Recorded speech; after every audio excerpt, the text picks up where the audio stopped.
They didn't call it a death sentence. They called it a sacred hunt. The kind of lie that only elders know how to shape with a straight face. 5 of us were chosen. Not the best. Not the strongest. Not the most loyal. Just 5 with no one left to mourn us. 5 ghosts still breathing. They came for me at dawn. The drums were already echoing through the canyon. Cold fog crawled down the stone walls like fingers dragging across skin. I had just finished sharpening my spear when 2 elders wrapped in white ash came to my fire. They didn't ask. They didn't explain. They simply looked at me, and I knew. I didn't speak. I didn't fight it. I just stood, tied my furs, and followed Dot because deep down, I had always known this day would come. They brought me to the circle of bone, where the mountain cracks into that massive pit, and the wind never stopped screaming. The others were already there, for silhouettes around the fire, for eyes that didn't flinch when they saw me, Rauq, tall, gaunt, face carved from stone, missing his left hand from a hunting accident, or a punishment, depending on who told the story. Senn, silent, with burned scars that covered half his neck and chest, never spoke, but had killed more beasts than anyone under 50 winters. Maeli, the only woman, younger than the rest, eyes too sharp for her age, with tattoos down her jaw that marked her as bloodbound, a warrior tied to fire through death. And Tharun, the oldest of us, with eyes clouded by time and one tooth left in his mouth, but a laugh that sounded like it belonged to a god who stopped caring. None of us greeted each other. No need. We were not brothers. We were not tribe. We were weapons being walked into the woods. The elder priest stepped into the circle and raised the horn. He told the story again. For the crowd, not for us. 13 winters ago, the fire began disappearing. Not all at once, slowly, sparks refusing to catch, torches going cold, flames turning black in the smoke. They blamed the Devourer, an ancient thing that lived beyond the blood river. In the woundlands, a creature not of fur or bone, but memory. It didn't eat flesh. It ate warmth, hope, flame. And now, with each passing year, the fire came later, died faster. They said the only way to restore the balance was to send 5 hunters into the woundlands to slay it, but no one ever returned. This would be the 3rd group in 13 years. The last one was never seen again. I should have run, should have refused, but I didn't. None of us did, because somewhere deep inside, we all knew we were already dead men walking. At least this way, the fire might remember. We left at sundown. The tribe on the ridge, heads bowed, silent. No songs, no farewells, just eyes, some pitied, some relieved. We crossed the canyon pass by torchlight, following the old bones set in the stones. The path that leads away from the hearth, away from the safety of stories and prayer. At the edge of the world, where the trees start to twist and the ground begins to bleed, we lit a final fire. That's when the elder gave us the rule. Return only if the fire returns with you. If the flame does not follow you home, then do not come home at all. And we nodded, all of us. Even though we knew none of us would be coming back. That first night, we didn't sleep. We sat in silence, sharing the same circle of heat, each staring into the flame like it was a mirror we didn't want to recognize. I looked around at the others, trying to read them. Rauq ran a bone file across his blade, expression unreadable. His handless arm rested across his knee like a broken branch. I'd heard he'd once killed a snow lion with nothing but a sharpened antler. Senn just stared into the flame, lips moving slightly like he was whispering to someone who wasn't there. His scars glistened in the firelight, raw and recent. They said he walked into the fire once, just to feel something. Maeli traced her tattoos with the tip of her knife over and over, as if remembering where each one had come from. Blood for a brother, blood for a lover, blood for a child. Tharun hummed, not a song, a memory. He smiled as he chewed dried root, and when I looked at him too long, he winked at me. I just listened to the fire. It was quiet that night, too quiet, like it knew where it was going. By morning, the fire had died. No wind, no rain. It just stopped. Rauq said nothing, just stood and packed his things. Senn turned his head to the east and started walking. Maeli kissed the ashes before covering them with dirt. And spat into the snow and laughed. That's our sign, he said, and I looked at the black circle where the fire had once burned. The frost hadn't touched it. Even cold respects what's already dead. We stepped into the woundlands with empty packs, full weapons, and no Planned to turn around. They gave us no map. No guide. No prayer. Just 5 names. And one rule. No fire returns alone. The river isn't named for the color of its water. It's named for what it does to the men who try to cross it. The blood river is wide, slow, and thick, not with mud, but with the remains of those who believed they could outrun whatever lies beyond it. Bones float just below the surface, not driftwood, not stone. Bones, skulls with broken jaws, ribs that pulse with trapped silt, spears still gripped by fingers that no longer feel. It's a place where warmth dies before the body does. The sky was already bruised with stormlight when we reached the bank. The current moved like something half asleep, not aggressive, just hungry. The kind of water that waits, not for you to fall, but for you to hesitate. No one said anything. We just looked at it, that thick red path that cut us off from the world we came from. Behind us, the last glow of travel fires. Ahead, a horizon, made of nothing but shadow, trees, and the promise of never coming back. Maeli was the first to step forward. She didn't test the water. She didn't pray. She just walked in until the river reached her hips, then her ribs. She never looked back. Senn followed, then Rauq, then Tharun. I was last. I waited a moment, just long enough to hear something behind me. A whisper maybe, could have been wind, or memory, or fear. But it sounded like someone calling my name. When I turned, there was no one, only the empty ridgeline. I stepped into the water. It gripped me like a hand that had waited for too long. The crossing took time. We moved in a line, slow and silent, the current dragging at our legs like roots. My breath stayed tight in my chest. The weight of my spirit felt heavier with every step, like the river was judging it. At the center, the water reached my neck. That's where we saw the body. Drifting, face down, back split open. Tattoo. One of the last group, still armed. Still warm. Maeli paused beside him and whispered something I couldn't hear. Then she reached down and took his belt knife. Not for loot, for memory. We didn't speak of it again. By the time we reached the other side, the temperature had dropped. Not just colder, wrong. The kind of cold that doesn't touch your skin, but buries itself in your ribs and whispers, lies to your spine. The trees looked different here. Bent. Twisted, like they'd grown in pain and remembered it. The ground beneath our feet wasn't snow. It was salt, dry, brittle, cracked like skin. The air had no scent, no life. Even the wind moved slower. Our UN exhaled and muttered, "So this is it." No one answered. We had passed the last border. There was no turning back now. We followed the edge of the river bank until we reached the first sign of the Devourers. Work, a campsite. Burned. Old bones circled in a ritual pattern, charcoal symbols on stone, and in the center, a pile of teeth, not animal, human, ranged into a spiral, pointing toward the heart of the woodlands. I wanted to say something, anything, but my throat closed. My legs shook, not from fear, but from something else. Presence, watching, listening. Senn crouched near the pile and picked up one of the teeth. He sniffed it. Held it to his ear. Then dropped it, shaking his head slowly. Still warm. He signed with his hands. Still warm. We moved on. That night, we made no fire, not because we didn't want to, but because we couldn't. Every spark died the moment it was born. No matter the wood, no matter the flint, the fire refused to live here. So we sat in the dark.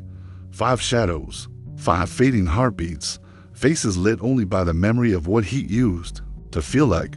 Rauq chewed bark and stared into the black. "If we die out here," he said, "make it loud." Maeli didn't respond. She wrapped her braids around her throat and closed her eyes. Tharun just laughed again. "Dying ain't the hard part," he said.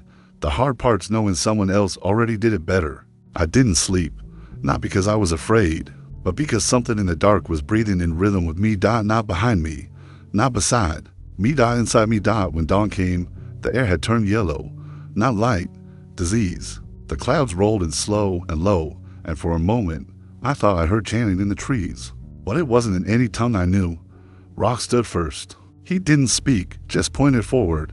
We followed, and behind us, across the river, the snow began to melt in long, slow streaks, as if something massive had walked through it during the night. Something with heat, something that shouldn't be here. We left the shore in silence.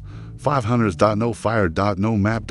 And for the first time, no shadows. Because in the woodlands, even light refuses to follow you.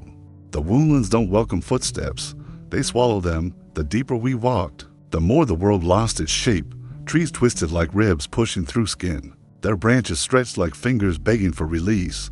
The ground cracked beneath. Our boots like dry scabs, flaking open, but never bleeding. By the second day, the sun disappeared. Not behind clouds, not over the ridge. It just left.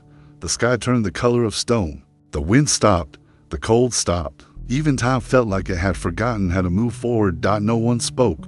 Senn stopped signing. Maeli bit her fingertip until it bled, like she needed the pain to stay present. Tharun hummed a tune too old for any of us to recognize, low and strange. Not a song, but a memory. And me, I started hearing voices. It began as a whisper near my left ear. I thought it was the wind.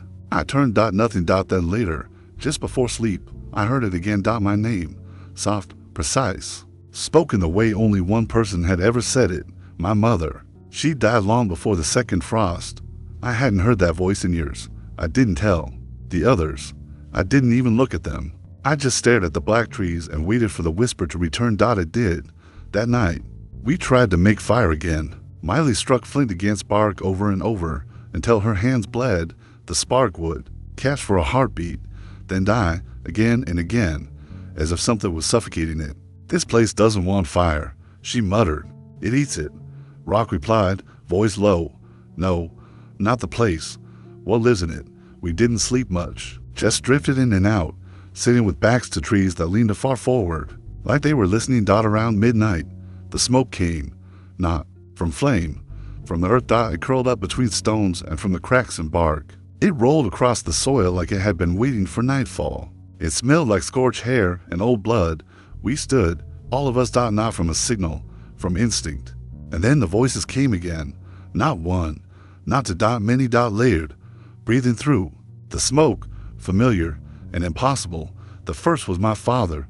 You should have died in that cave, Kaen, like he did. The second was my sister. You took the fire and left us in the dark. The third was me. My voice, older, hollow. You think you're the hero of this hunt, but you're just the one who refused to run fast enough. My legs failed. I dropped to my knees. Senn was trembling. Maeli was crying. Tharun laughed, low and broken. And then I heard something else. Not a voice, a word. Not in our tongue, not in any tongue. It didn't enter through my ears. It carved itself into my chest. A sound that was more wild than language. A name, his name, the one they didn't write, the one they warned never to speak. And I knew he wasn't stalking us. He was already here. Maeli turned to me, her eyes wide, veins twitching at her neck. He wants us to kill each other, she said. Senn dropped his blade. Rauq stared into the smoke, silent, and Tharun whispered, smiling, he remembers me. That's when I screamed. Not words, just rage, pure noise, an explosion of breath to cut through the spell. The smoke collapsed. Gone, like it had never been. But we all knew better. It wasn't gone. It had just moved in. We didn't talk the next day. The world changed again. The trees no longer grew from roots. They burst from piles of bone. The sky turned copper. The wind whistled words I couldn't understand, but felt deep in my teeth. And we kept walking, each of us a little quieter, a little further from who we were, a little closer to him. We made camp at a clearing that night, surrounded by trees scorched black and twisted inward, as if something at the center had screamed loud enough to bend the forest itself. At the center stood a stone altar, stained with blood long dried, but still pungent. Tharun walked straight to it. He placed one hand on the surface and whispered something in a language I didn't recognize. I stepped forward. How do you know? This place? He didn't turn. He just said, because this is where I saw him the first time. They never tell you what it sounds like when the soul breaks. They describe the bones, the screams, the blood, but they never speak of the silence that comes after, the kind that wraps itself around your chest like frost and doesn't let go. We had only been in the woodlands for nights when it happened, for nights walking deeper into a world that felt less like land and more like memory, the kind you bury under years of silence because speaking of it means waking it up. We'd stopped to rest beneath a rock outcrop that resembled a broken tooth. Maeli had scouted ahead and returned empty-handed, since set traps, but no game had crossed our path since we entered the deadwood. Rauq refused to eat. Tharun chewed the same root since day one, like it was the only flavor the earth still allowed him. And me, I stayed awake, watching the darkness move without light. The fire inside me, not literal, but instinctual, had started to flicker. I felt slower, colder, like the forest was peeling away everything I had built to protect myself. One memory at a time. It started with a sound, not a growl, a whisper, not from a voice, from the wind, not around us, through us. Rauq sat straight, his eyes wide and locked toward the ridge. He held his spear, not in readiness, but in recognition. I heard it. He said, we all did. A breath, just one, like something behind the stone had exhaled after holding it in for 100 winters. Senn moved first, silent as ever. He climbed the ridge with Rauq following. Maeli tried to stop them. A hand to Rauq's wrist, but he pulled free. Whatever it is, he said, it's watching. Tharun didn't move. He just muttered, it's remembering. I followed them. The climb was sharp, snowless. The ground changed color beneath my boots, from ash to black, like coal that had never been lit. At the top, Senn was crouched. Still. Umbling. Rauq stood beside him, frozen mid-step. And I saw it to just beyond the ridge, a figure, not man, not beast. It stood with its back to us, tall, narrow, draped in strips of hide and bark. Its arms hung along, fingers twitching like they didn't belong. Its spine curved up like a bow, bones visible through pale skin. But what froze me wasn't its body. It was the sound. It was humming, a lullaby, one I hadn't heard since childhood. My mother's. Senn stood up, walked forward. I tried to call to him, but no sound left my throat. Rauq didn't move. He just gripped his spear tighter, like it was the only thing keeping his insides from falling out. Senn reached the figure. It didn't turn, didn't flinch. He raised his hand and touched his shoulder. That's when the humming stopped. The thing turned slowly, and we saw its face, or what was left of it. No eyes, no mouth, just a mirror, a twisted, reflective surface stretched across where the face should have been. And in it, I saw myself, not as I was, but as I would be, empty. Senn screamed. The sound shattered the trees, not his voice, his mind.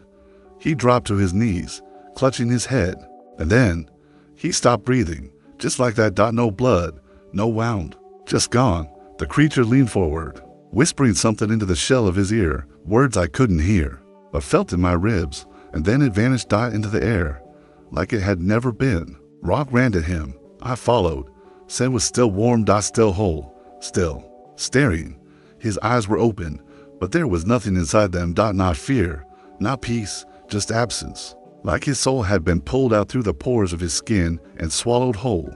We burned his body that night. It was the first time the fire took. No wind fought us. No smoke choked us. It lit fast and high to high, a pillar of flame that screamed into the sky like a warning to gods we no longer believed in.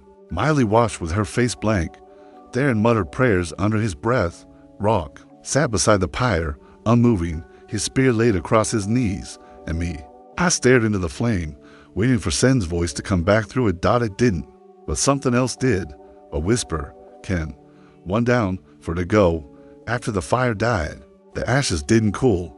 They sat there, glowing, not with heat, but with memory. Maeli knelt beside them and drew a circle around the bones, a ritual from her clan, one that marked a hunter's soul as taken by fire.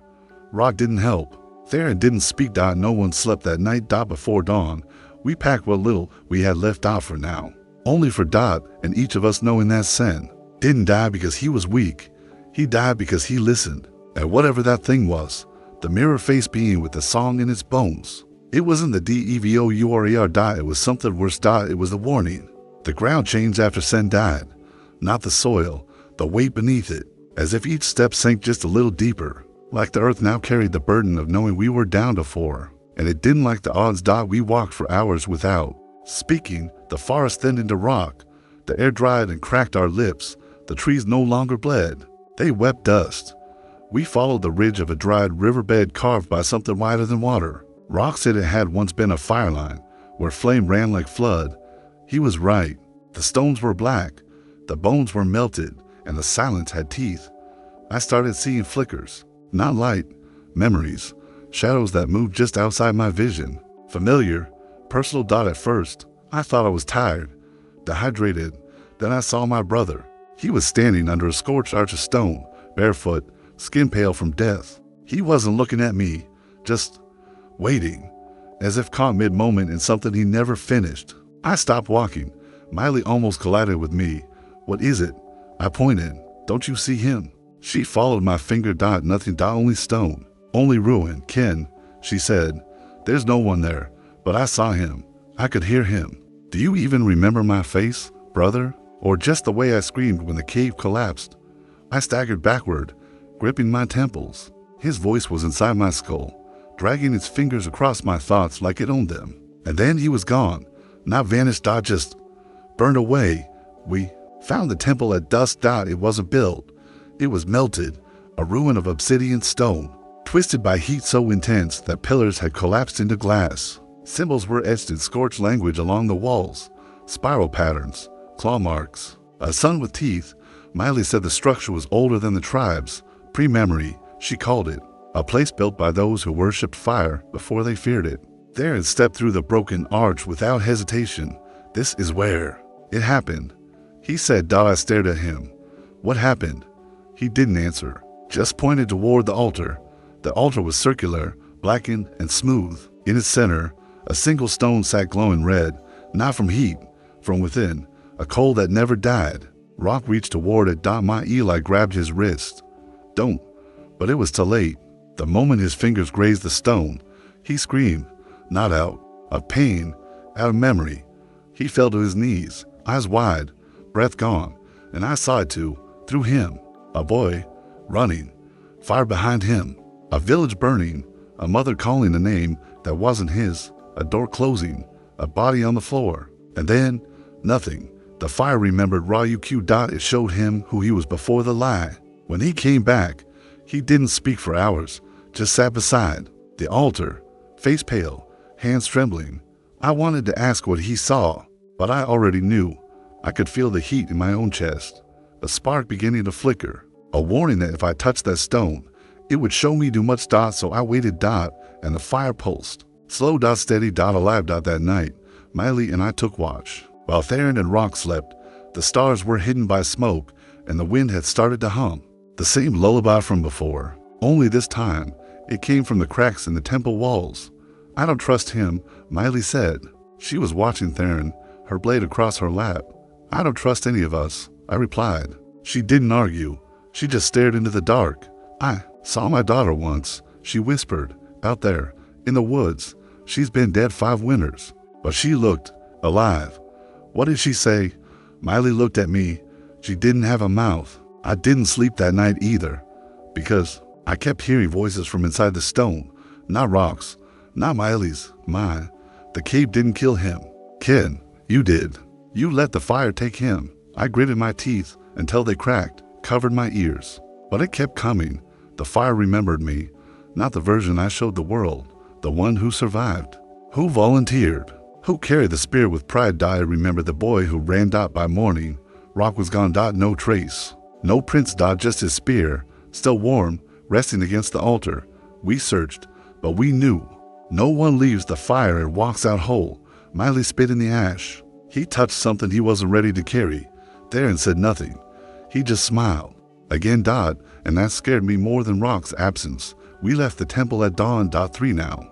3 hunters. No map. No mercy. And the fire still burning, somewhere ahead, waiting to show us what we didn't want to remember. Rauq didn't leave. He was taken. I know that now. The way his spear was warm, the way the dust around it hadn't settled. Whatever pulled him from us didn't make noise, didn't leave signs, didn't break branches. It simply removed him, like a name scratched off a stone. We didn't waste time calling his name. That kind of thing gets you killed out here. The woundlands don't echo. If something hears you speak, it remembers the sound, and it sends it back when you least expect it. Sometimes with your voice, sometimes with someone else's. The sky stayed gray for 2 days. Not cloudy, not overcast, just gray, like something was stretched thin between this place and whatever lay above. Maeli kept counting steps under her breath. She said it helped her stay awake, stay sane. I tried once, but after a while the numbers stopped meaning anything. 1 step, 2, 100, none of it mattered. The forest swallowed every footfall the same way. Tharun didn't seem bothered. He walked ahead of us now, always slightly, smiling, always humming that damn tune. At first it was a whisper, barely audible.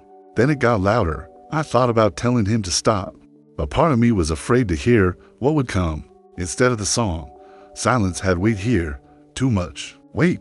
Sometimes the humming was the only thing that kept me grounded. We found the canyon at dusk, a split in the earth like a wound, deep and wide. It bled steam instead of blood, rising in thick curls that smelled like sulfur and burnt wood. There were markings along the edge, carved into the stone, old, weathered, symbols of fire, of teeth, of sacrifice. Maeli traced one with her blade and said, "This was done by the first ones." I asked her how she knew. She said, "Because the stone still remembers. There was no bridge, no natural crossing, just a gap and a fallen tree far ahead that looked stable enough if we didn't breathe too hard." We moved slow, one at a time, Maeli first, then me, Tharun last. He laughed the whole way across, like he was walking to a feast. When he reached the other side, he looked at me and said, "It's close now. I can smell it." I wanted to ask what he meant, but the words died in my throat. That night, we made camp in a hollow beneath the rocks. We didn't try to start a fire. None of us had tried since the temple. The fire wasn't ours anymore. It belonged to this place now. It showed itself when it wanted to, and when it did, it wasn't for warmth. It was for memory. Maeli and I took turns watching. Tharun slept with his hands folded across his chest, like he was waiting to be buried. I asked her if she still saw her daughter. She nodded. She walks just ahead of me now, always just out of reach. I asked what she would do if she caught her. Maeli looked at me and said, "I'd ask her to forgive me." I didn't ask for what. She didn't offer. When it was my turn to rest, I dreamed of fire. Not flame, fire. It had a face, a body. It was crawling up my legs, speaking in a language I almost understood. Not words, truths, old truths, things buried deep. It showed me the cave again, the day my brother died. I saw the moment the rocks began to fall. I saw my hand. I saw what I didn't do, the way I turned, the way I ran. I woke up with my throat raw from screaming. Maeli had her knife drawn. Tharun hadn't moved. His eyes were open. "You remembered something," he said. I didn't answer. He smiled wider. "I told you, the fire always remembers." We walked all the next day in silence. The trees began to burn around us, not with flame, but with color, red bark, black leaves, branches that looked like fingers, stretched upward as if begging the sky for something. We saw bones wrapped in roots, not buried, displayed like trophies. That's when we reached the cave. It wasn't marked. It didn't need to be. We knew, all of us, the way the air shifted, the way the light bent at the entrance. Something old lived in there, something that never left. The cave breathed, slow, deep. It exhaled dust and whispers. Maeli stood at the mouth and said, "This is where we lose ourselves." Tharun walked forward, not cautious, not afraid, like he was coming home. Inside, it was warm, the kind of heat that came from beneath the skin, like anger or guilt. The walls glowed faintly, veins of ember running through the stone. There were markings here too, but older, deeper, cut by something not human. I ran my fingers across one and felt it twitch under my hand. We stopped when we reached the center. A circle of stone, an altar, and in the center, fire, real fire, burning in a pit with no fuel, no smoke. It pulsed like a heart. Maeli knelt, her blade in her hand, her eyes closed. Tharun stepped into the circle. I followed. The fire spoke, not out loud, not in sound. In memory. It showed me the things, the boy I was, the coward who ran, and the man I became, the hunter who kills without looking back. Both were true. Both were me. The fire asked a question. Which one will survive? I didn't answer. Not yet. But I knew. Soon. I'd have to. The fire didn't warm us. It stripped us. It didn't burn our skin. It burned everything else. The lies we told ourselves to keep moving. The justifications we carried like shields. The flame inside the cave pulsed slow, alive, ancient. I could hear it breathing. I could feel it watching. Maeli stood outside the circle. Her eyes locked on me. Tharun knelt by the fire with his arms open, palms up, like a priest waiting for judgment. His face was wet, not with sweat, with tears. I didn't know if they were from sorrow or something else. I stayed where I was. The heat pressed against me, not harsh, not aggressive, but heavy, like truth. The fire didn't speak with sound. It showed. First, it showed my brother again, alive, standing in the cave before the collapse. His eyes met mine, and I saw it, the exact moment I hesitated. The delay, the step back. I had convinced myself for years that I couldn't reach him, that the cave took him to fast, that the collapse was inevitable. But that was the lie. I had time. I just chose to see myself. And now the fire knew. Then the vision shifted. It showed me Maeli, younger, with a child on her lap, a daughter, laughing. Maeli's smile was real. Then a flash, the same child, older, sick, coughing blood, alone. Maeli standing outside a closed door, refusing to enter. She didn't abandon her daughter. She chose the hunt over her. The fire knew. Tharun's truth came next, but his vision wasn't pain. It was glory. I saw him standing over a battlefield, blood on his chest, the fire rising behind him. He had once called the flame, not as a servant, as its master. He wasn't afraid of it. He wanted it back. That's why he smiled when Rauq vanished. That's why he hummed. He had never lost control. He had been waiting for this, for here. The fire remembered what Tharun had been, and it wanted to remember him again. That's when I stepped back, away from the circle, away from the altar, because I understood something then, something I hadn't wanted to see. Tharun hadn't come to finish the hunt. He came to wake the fire, and we had brought him here. That night, I didn't sleep. Neither did Maeli. We took watching shifts, but the cave didn't change. The fire kept pulsing. I asked her what she saw. She didn't answer right away. Then she said, "It showed me the day I left her. It showed me what she whispered through the door when I walked away. I waited." She added. She said, "Don't let him in." Who? She shook her head. "I don't know, but I think he's already here." She looked at Tharun. He slept, soundly, peacefully. I nodded. I agreed. The next morning, Maeli was gone. No blood. No prints. Just gone. Like Rauq. I called her name once. Just once. I didn't expect an answer, but I heard one. It came from the fire. Kaen. Her voice. Soft. Fragile. But it wasn't her. It was the flame. It was practicing. Tharun stood beside me. He didn't look surprised. She wasn't ready. He said, "She was smarter than us." I answered. He turned to me, eyes bright. "We're close now." To what? He smiled. To becoming what we were meant to be. We left the cave. To now.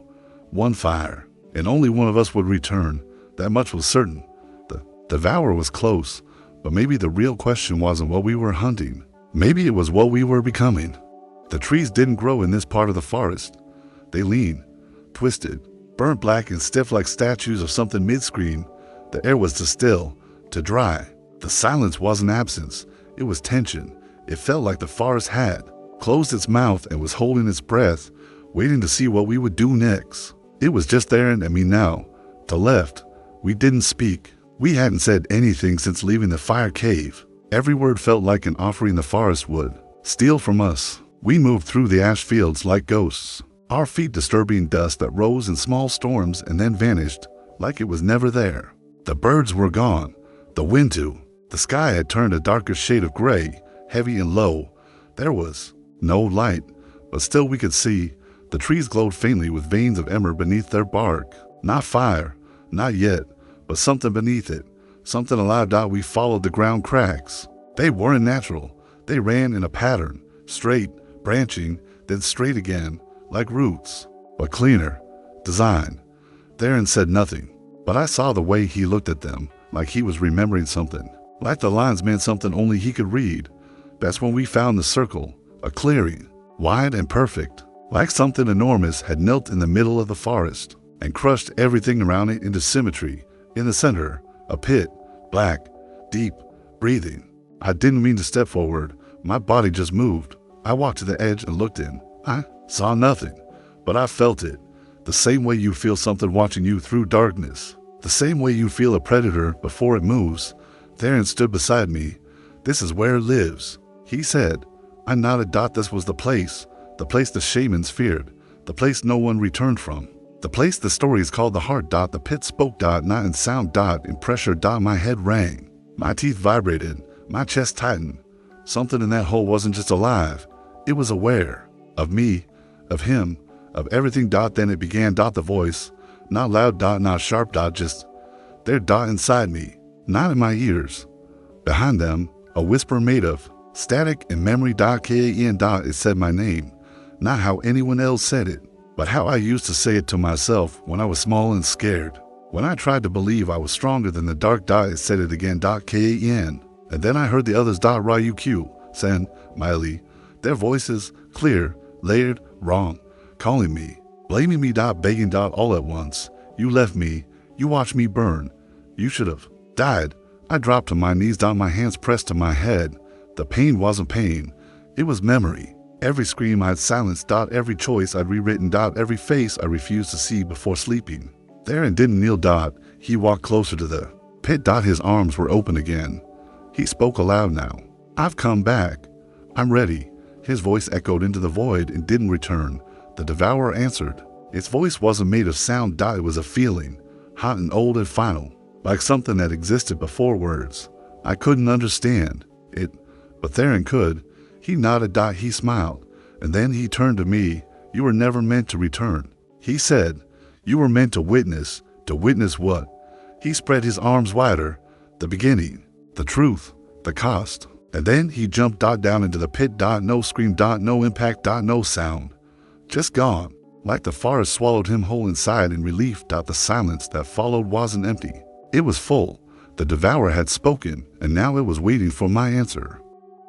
I stayed at the edge of the pit for what felt like hours.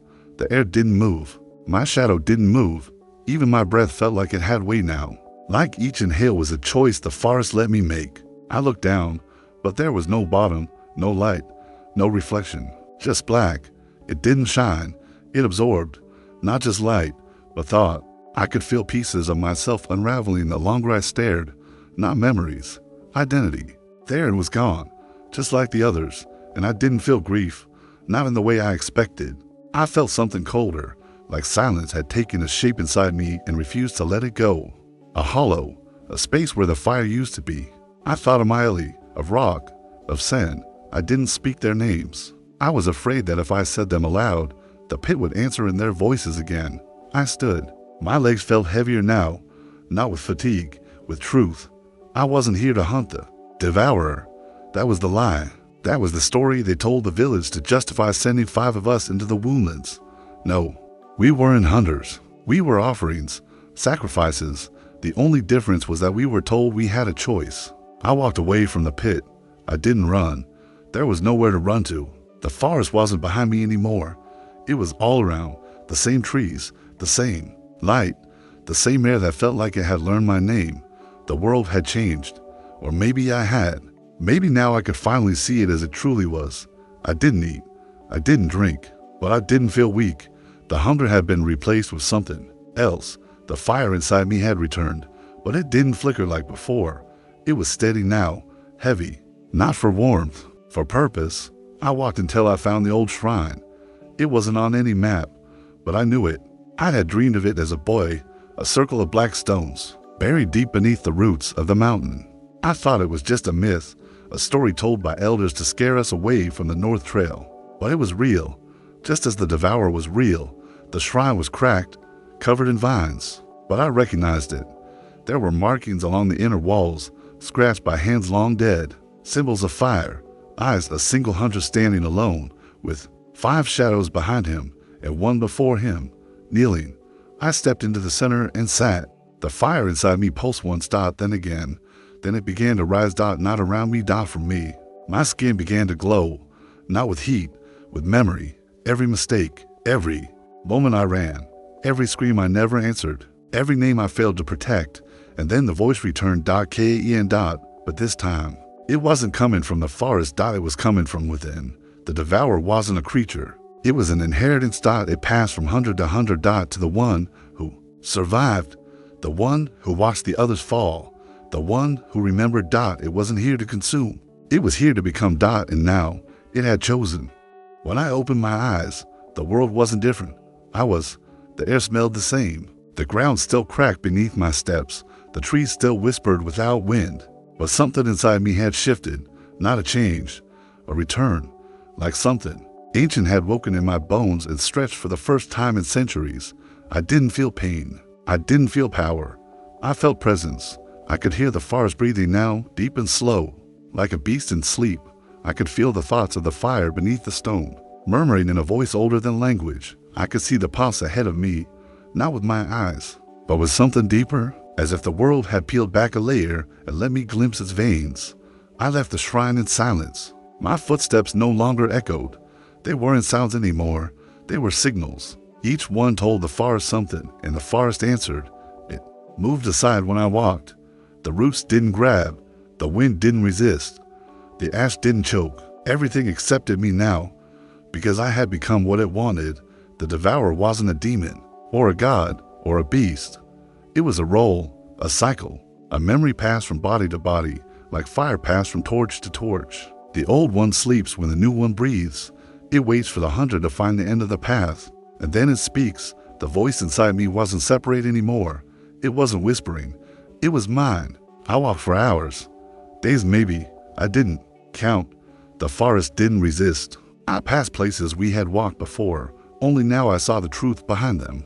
The twisted trees weren't cursed. They were carved, marked with intention.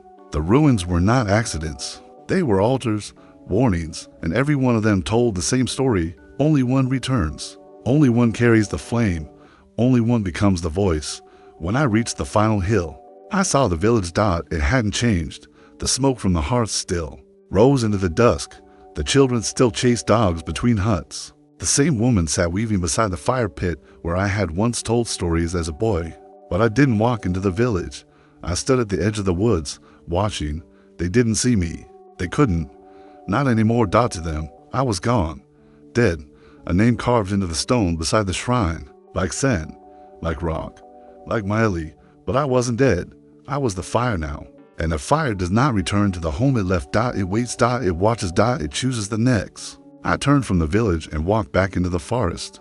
Because the flame doesn't belong to comfort. It belongs to truth. And truth only lives where pain is oldest. Where memory screamed. Dot. Where the last hunter walks. The snow came early that year. Thick, relentless, white as bone and quiet as death. I didn't feel cold anymore.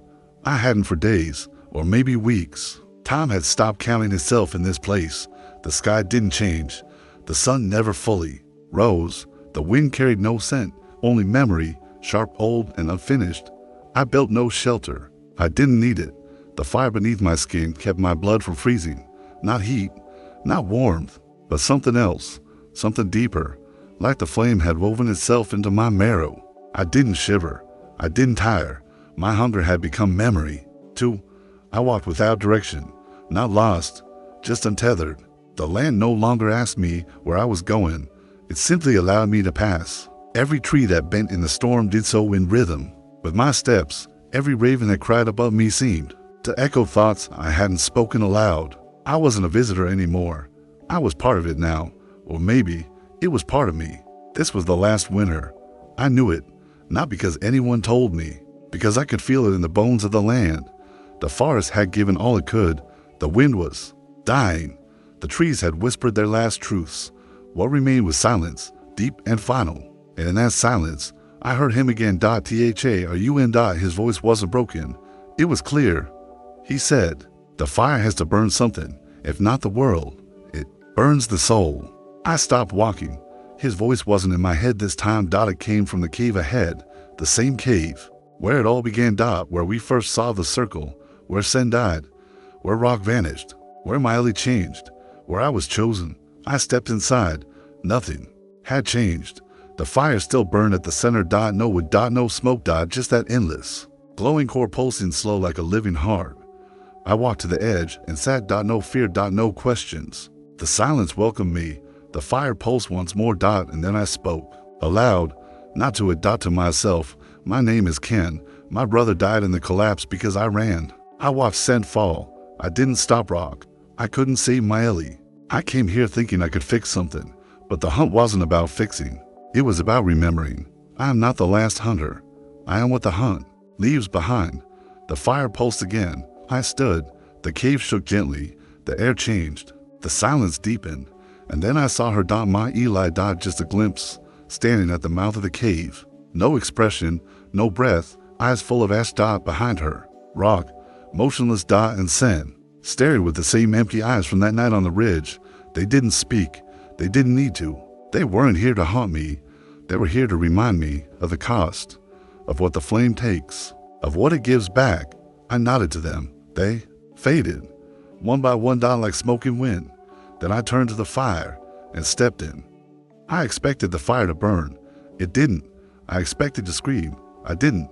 I expected the light to consume me, shred me into pieces, strip me to ash. But instead, it folded around me like water, heavy, quiet, eternal. There was no pain, only clarity. The kind you feel just before dying, or just after understanding everything delayed.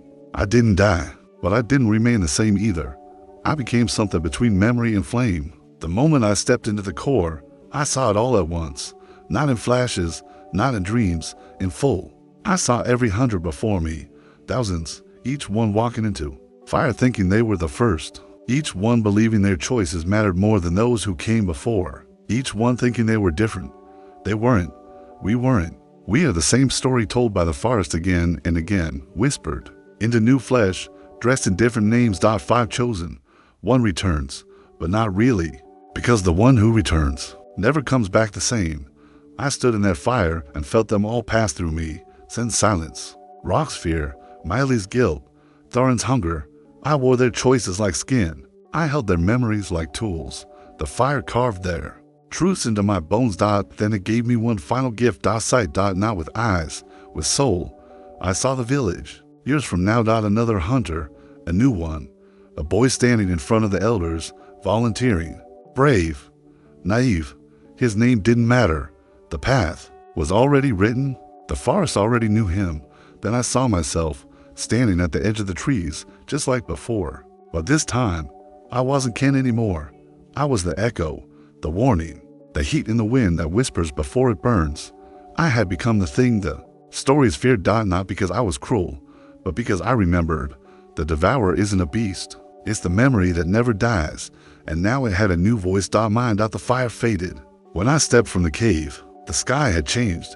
The snow was gone. The trees stood tall. The air was clean. The cycle had reset. And I was the last piece in place. I walked to the edge of the world, where mountain meets sky and stars look down without pity. And sat. There would be no return. Not to the village, not to the name Kaen, not to the life before the hunt. But I wasn't lost. I was exactly where the fire needed me. Waiting. For the next 5